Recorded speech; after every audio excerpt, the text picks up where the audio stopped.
আজকে আমার নিবেদন কবি সুকুমার রায়ের লেখা কবিতা কাতুকুতু বুড়ো। আমার পরিবেশনা যদি আপনাদের ভালো লাগে তাহলে আমার এই ছোট্ট চ্যানেলটিকে সাবস্ক্রাইব করে দেবেন, লাইক, কমেন্ট ও শেয়ার করবেন।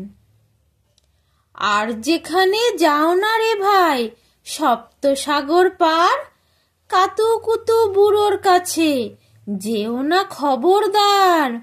সর্বনেশে বৃদ্ধ রে ভাই যেও না তার বাড়ি, কাতুকুতুর কুলপি খেয়ে ছিঁড়বে পেটের নাড়ি।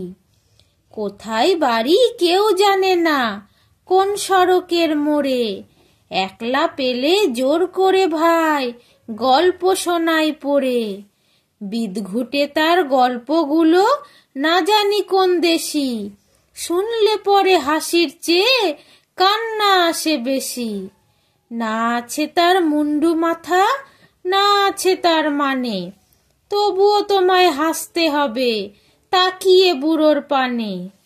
কেবল যদি গল্প বলে তাও থাকা যায় সয়ে, গায়ের উপর সুরসুরি দেয় লম্বা পালক লয়ে।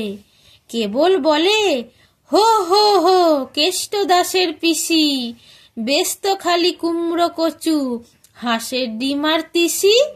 ডিমগুলো সব লম্বা মতন, কুমড়োগুলো বাঁকা, কচুর গায়ে রং বেরঙের আলপনা সব আঁকা। অষ্টপ্রহর গাইতো পিসি আওয়াজ করে মিহি, মেও মেও মেও বাকুম বাকুম ভৌ ভৌ ভৌ চিহি। এই না বলে কুটুত করে চিমটি কাটে ঘাড়ে, খ্যাংরা মতন আঙুল দিয়ে খোঁচায় পাজর হাড়ে। তোমায় দিয়ে সুরসুরি সে আপনি লুটোপুটি, যতক্ষণ না হাসবে তোমায় কিচ্ছুতে নাই ছুটি।